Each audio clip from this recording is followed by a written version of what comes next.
Nature Knowledge. Greetings, this is Mara with the Trustees and the Sharon Cooperative Nature School here at the Trustees Moose Hill Farm in Sharon, and I'd like to welcome you to another episode of Nature Knowledge. And today I'm standing by this cherry tree here on the farm because there's something really wonderful that's happened that has to do with this tree. My nature school friends may recall that last summer we raised Cecropia moth caterpillars. Cecropia caterpillars are very cool. Like all insects, they start out life as a little egg, and when they're ready, out of the egg comes a teeny tiny larva. Now, for moths and butterflies, we call those little teeny tiny larvae caterpillars. The Cecropia caterpillar is very special. It changes color as it grows. It starts out life black and then changes to yellow and then changes to green, and it forms these fabulous yellow, red, and blue knobs called tubercles. Cecropia caterpillars eat leaves from many different types of trees, but we fed our caterpillars leaves from this cherry. Do you remember when our friend Madeline came to visit? Madeline is our local butterfly and moth expert, and she gave us these great nets that we could put over the branches where our caterpillars were feeding so we could keep observing. And when we came to check, do you remember what we found lots of, my friends? Frass. Do you remember what frass is? It's insect poop.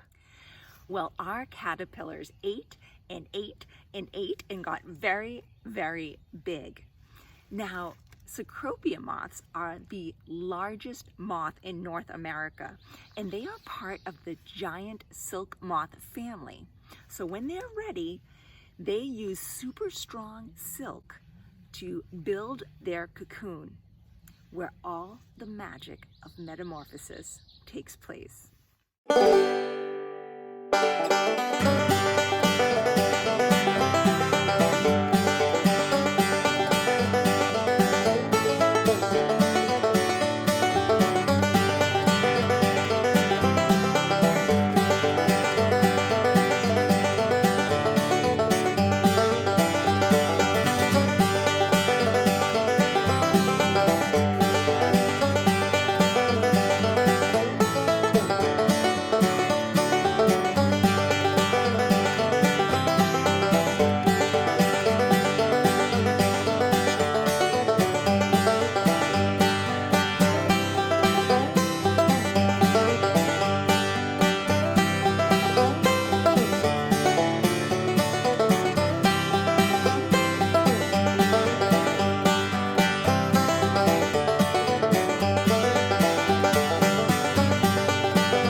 Inside a cocoon like this one, the Cecropia caterpillar will turn into a pupa, which is another life stage that most insects go through. And during that stage, there's a miraculous transformation from caterpillar into a fabulous adult Cecropia moth. The cocoon is super strong. It may look fragile, but it is built to protect the pupa for many months in the worst weather. I know my nature school friends have tried to rip apart the cocoon, but it is just about impossible. Once our caterpillars created their cocoons, we then cut the branches and tape them inside our windows between the screen and the glass on a protected side of the school, and then we waited, and we waited, and we waited. But my friends, the time has come. The moths have arrived. our first Cecropia moth emerged, or as the scientists say, eclosed, on May 16th, which is earlier than usual. Usually it's the end of May, early June. So it's a good thing that I put the cocoons in this habitat and brought it home. Otherwise, the moths could have eclosed at the school when no one was there.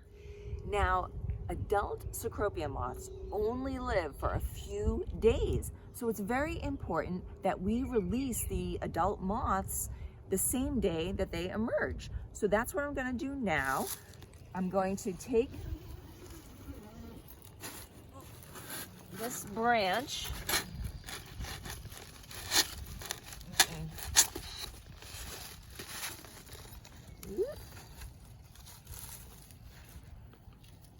Okay. So there, my friends, do you see, is a male Cecropia moth, which I can tell because of the big fluffy antennae that he has, and his abdomen is not as large as a female's would be, because her abdomen, of course, is full of eggs. I'm going to try to encourage the Cecropia moth onto the cherry, which when this moth was a caterpillar, it fed on the leaves from this cherry tree. So let's see if, whoop, oh.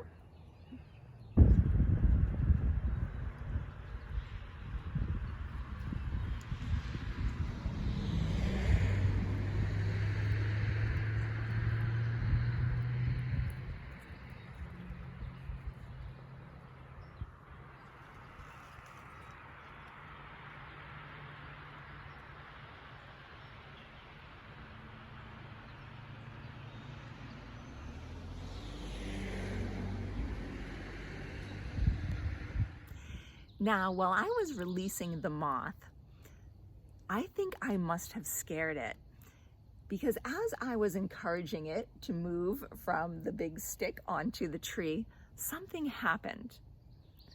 See if you notice anything in this video.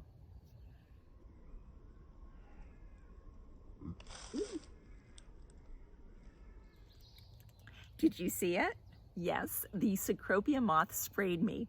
It reminded me of a snake musking. Yes, the Cecropia moth, just like the snake, will spray a little stinky substance to defend itself. Okay, as I was mentioning before, the adult Cecropia moths only live for a very short time, and that's because they have no way to eat. And all animals can only live for so long without eating. Now, why are they not born with feeding parts? Well, that's because the adult stage is all about one thing, and that is finding a mate. And I'm very happy to report that mission was accomplished here at Moose Hill Farm. I can't wait to come back in a couple of weeks and check for eggs.